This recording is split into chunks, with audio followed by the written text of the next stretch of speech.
오늘은 2월 6일 금요일 아침입니다. 함께 나눌 말씀은 잠언 7장 21절부터 8장 9절까지의 말씀이며 먼저 21절에서 23절 말씀 읽겠습니다. 여러 가지 고운 말로 유혹하며 입술에 호리는 말로 꿰므로 젊은이가 곧 그를 따랐으니 소가 도수장으로 가는 것 같고 미련한 자가 벌을 받으려고 쇠사슬에 매이러 가는 것과 같도다. 필경은 화살이 그 간을 뚫게 되리라. 새가 빨리 그물로 들어가되 그의 생명을 잃어버릴 줄을 알지 못함과 같으니라. 음녀의 치명적 유혹에 대해서 지혜가 없는 청년은 어떻게 반응했을까요? 결국 그는 넘어갑니다. 그리고 지혜자는 그 유혹에 넘어간 후에 청년의 모습을 네 가지 모습에 비유합니다. 첫째는 도살장으로 들어가는 소의 모습이며 두 번째로는 쇠사슬에 매인 모습입니다. 세 번째는 화살에 간이 뚫린 모습이고 마지막 네 번째는 그물에 들어간 새의 모습입니다. 모습의 차이는 있으나 결국 모두 죽음의 대가를 치르게 될 것이라 말하고 있습니다. 24절에서 27절입니다. 이제 아들들아 내 말을 듣고 내 입의 말에 주의하라. 내 마음이 음녀의 길로 치우치지 말며 그 길에 미혹되지 말지어다. 대저 그가 많은 사람을 상하여 엎드러지게 하였나니 그에게 죽은 자가 허다하니라. 그의 집은 스올의 길이라 사망의 방으로 내려가느니라. 지혜자는 이전 권면과 마찬가지로 음녀의 유혹을 따르면 결국 사망에 이르게 되니 미혹되지 말라고 말하고 있습니다.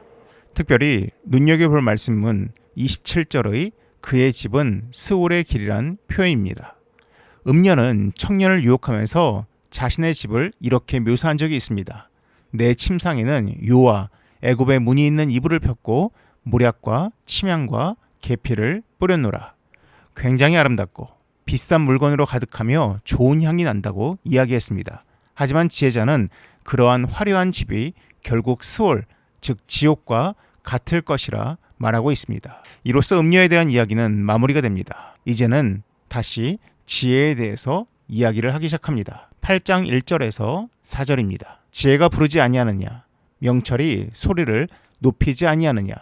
그가 길가의 높은 곳과 내거리에 서며 성문 격과 문 어기와 여러 출입하는 문에서 불러 이르되 사람들아 내가 너희를 부르며 내가 인자들에게 소리를 높이노라. 지혜가 의인화되어 있습니다. 지혜와 명철이 사람처럼 곳곳에서 소리를 크게 내며 사람들을 부릅니다. 사람들을 모으기 위함입니다. 이것이 바로 음녀의 유혹과의 차이점 같습니다. 음녀는 골목에서 모퉁이에서 조용히 불렀습니다. 은밀히 다가가 속삭였습니다. 하지만 지혜는 모든 사람이 듣도록 큰 소리를 냅니다.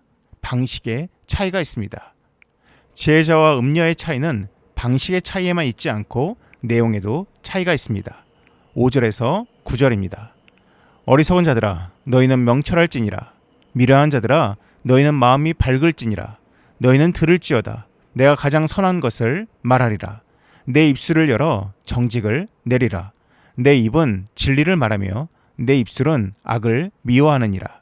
내 입의 말은 다 의로운즉 그 가운데에 굽은 것과 패역한 것이 없나니 이는 다 총명 있는 자가 밝히 아는 바요 지식 얻은 자가 정직하게 여기는 바니라. 사람들 향해서 어리석은 자들아 미련한 자들아 라고 부릅니다. 그러면서 너희를 향해서 내가 선한 것과 정직을 내겠다라고 이야기합니다. 지혜자는 음녀처럼 사람들을 향해서 꿀 발린 소리나 듣기 좋은 소리로 유혹하고 있지 않습니다. 지혜자는 정직한 소리, 의로운 소리, 그리고 그들을 향해서 어리석은 자, 미련한 자라고 부르는 것에 전혀 주저함이 없습니다. 물론 모여든 사람 가운데는 지혜와 명철이 하는 말에 대해서 수긍하지 못하는 사람들이 있을 수도 있습니다. 그에 대해서 9절에 이렇게 이야기합니다. 총명 있는 자, 즉 분별력이 있는 사람들은 오랜 관찰을 통해서 이 지혜가 말하는 내용을 알게 되었다라고 이야기합니다. 또한 지식을 가진 자들은 이 지혜의 내용을 정직하다, 즉 바르다라고 여기고 있다라고 말하고 있습니다. 지난 1월 7일 대전역 물품 보관함 앞에서 현장을 순찰 중이던 경찰이 20대로 추정되는 남성의 한 수상한 행동을 목격했다고 합니다. 작은 편지 봉투를 큰 물품 보관함에 넣는 모습이었습니다. 그래서 그 경찰들이 그 현장을 더 지켜보기로 결정했습니다. 40분쯤 후에 다른 남성이 물품 보관함으로 다가오더니 문을 열고 봉투를 꺼내는 장면을 목격했습니다.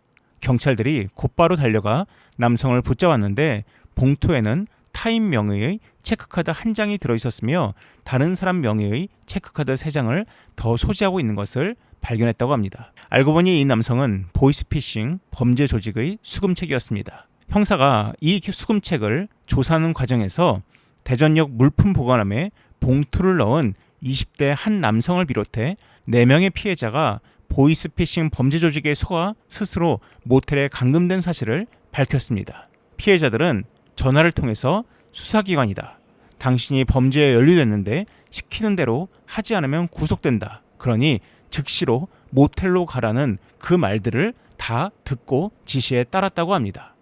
피해자들은 모두 20대였다고 합니다. 형사들이 이들의 연락처를 알아내어서 지금 보이스피싱 범죄에 속았으니 얼른 모텔에서 나와야 한다라고 이야기했는데 어느 누구도 그 말을 믿지 않았다고 합니다. 결국 형사들은 피해자들의 가족과 지인들에게 이를 알리고 설득을 요청했다고 합니다. 결국 7, 8시간 만의 설득 끝에 피해자들은 모텔에서 나와 가족의 품으로 돌아갔다고 합니다. 이러한 방법은 보이스피싱뿐만 아니라 신천지와 같은 이단들이 쓰는 수법과도 동일합니다. 그들은 은밀하게 접근합니다. 그리고 자신들의 메시지만 듣도록 격리시키거나 지인들 혹은 가족들과 분리시킵니다. 하지만 복음은 그렇지 않습니다. 사도 바울도 아고라 광장에서 외쳤고 베드로도 성전의 솔로몬 행각에서 전했습니다. 오늘 나오는 지혜와 명철도 큰 소리로 부르고 외치고 있습니다. 이처럼 진리는 담대하게 외칩니다. 오늘 하루 하나님의 말씀과 우리의 상황을 통해서 우리에게 담대하게 외치시는 그 진리의 말씀, 그 명철의 말씀에 귀 기울이고 우리 가운데 은밀하게 접근하며 우리를 속이고 우리를 넘어뜨리는 그러한 유혹에 대해서는 담대히 물리칠 수 있는 그러한 하루가 되었으면 좋겠습니다. 기도하겠습니다. 사랑이 많으신 하나님 아버지, 진리는 날로 담대함을 믿사오니 하나님 우리 가운데 그 담대한 말씀으로 우리에게 가르치시고 하나님 우리가 헛된 유혹 가운데 넘어가지 않도록 우리를 지켜보호하여 주시옵소서. 이 모든 말씀 예수님의 이름으로 기도드립니다. 아멘. 이어서 화면에 보이는 기도의 제목으로 함께 기도하시기 바랍니다.